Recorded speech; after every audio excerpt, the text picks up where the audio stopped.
మీకు ఎప్పుడైనా ఇలా అనిపించిందా? ట్రేడింగ్లో ఎంత కష్టపడినా చివరికి డబ్బులు పోగొట్టుకుంటున్నామని. రోజంతా స్క్రీన్ ముందు కూర్చుని ఆ చార్ట్లను చూస్తూ ఒత్తిడితో తల పగిలిపోతున్నట్టు ఉంటుంది. ఉదయం నుండి సాయంత్రం దాకా మార్కెట్లోని ప్రతి కదలికలు పట్టుకోవాలని ప్రయత్నించి చివరికి చూసుకుంటే నష్టాలు, నిరాశ. మీ కథ కూడా ఇలాగే ఉంటే ఈ విశ్లేషణ మీకోసమే. మనం చిన్నప్పట్నుంచి విన్న మాటేంటి?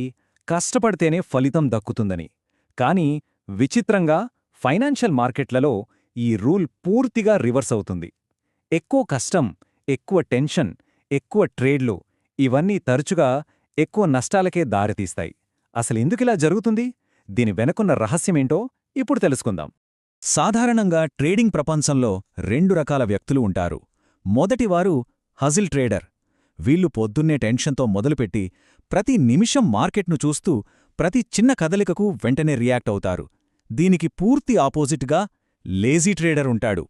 అతను ప్రశాంతంగా కాఫీ తాగుతూ తను అనుకున్న ప్లాన్ ప్రకారం సరైన అవకాశం కోసం ఓపికగా ఎదురుచూస్తాడు. సరే, ఈ ప్రయాణంలో మనం కొన్ని ముఖ్యమైన విషయాలు తెలుసుకోబోతున్నాం.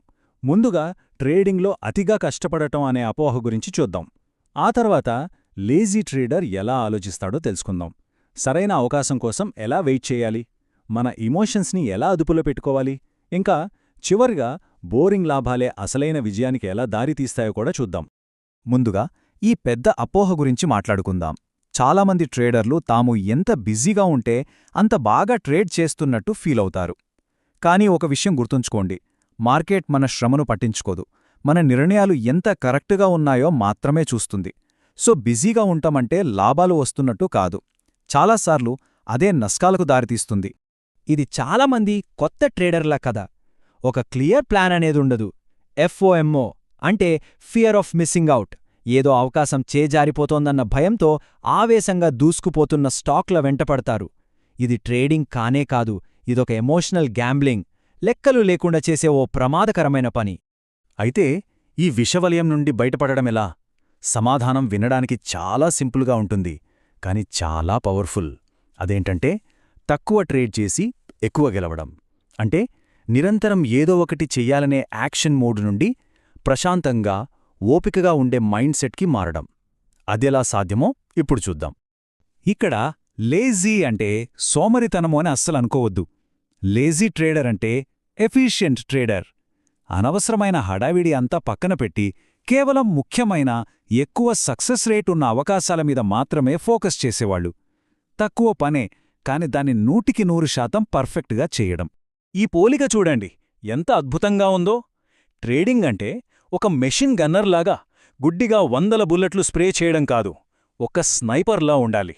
ఓపికగా, శ్వాస బిగబట్టి, సరైన టైం కోసం వెయిట్ చేసి ఒకే ఒక షాట్తో టార్గెట్ని కొట్టాలి. మార్కెట్ బహుమతి ఇచ్చేది ఇలాంటి స్నైపర్లాంటి డిసిప్లిన్కే. అలెక్స్ అనే ట్రేడర్ కథే దీనికి మంచి ఉదాహరణ. అతను రోజంతా కష్టపడేవాడు, కానీ నష్టాల్లోనే ఉండేవాడు.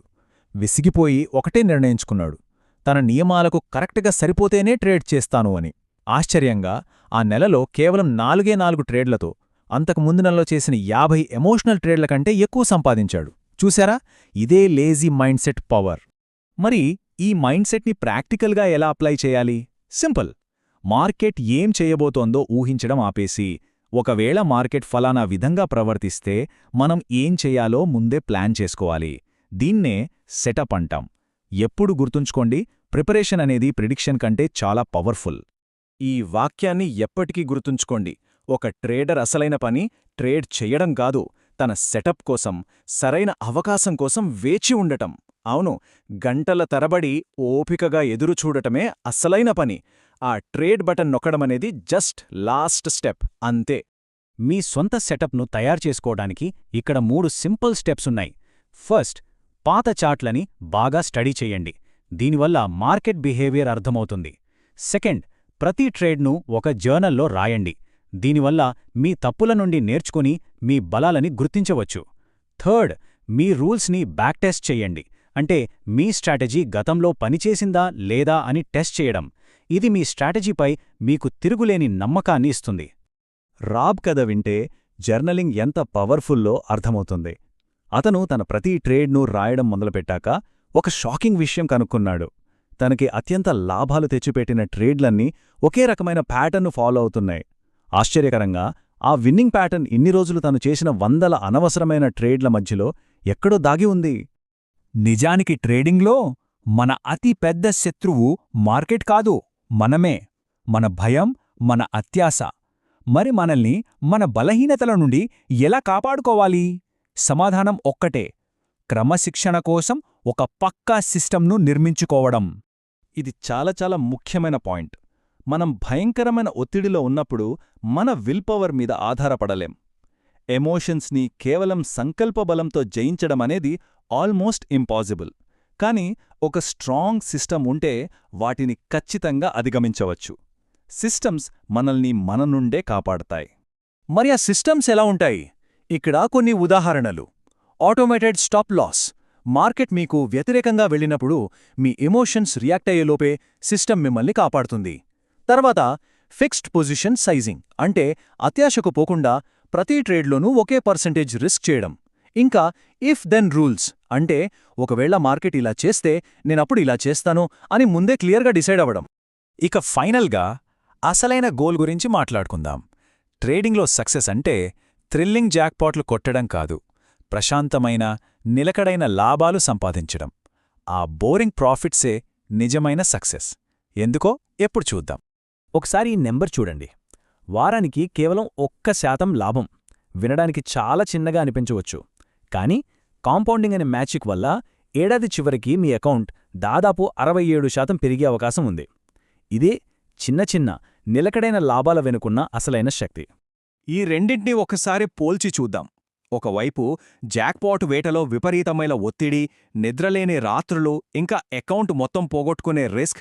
మరోవైపు స్థిరమైన గ్రోత్తో వచ్చే మనశ్శాంతి, ప్రశాంతత, ఇంకా దీర్ఘకాలిక విజయం.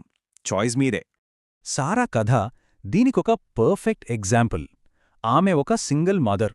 పెద్ద లాభాల కోసం కాకుండా నెలకు కేవలం 2% స్థిరమైన లాభం కోసం వారానికి 2-3 సార్లు మాత్రమే ట్రేడ్ చేసేది.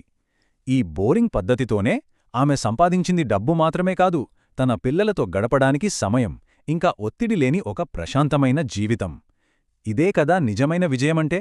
కాబట్టి చివరిగా మిమ్మల్ని మీరు అడగాల్సిన ప్రశ్న ఒక్కటే: మీ లక్ష్యం బిజీగా ఉండటమా లేక లాభదాయకంగా ఉండటమా?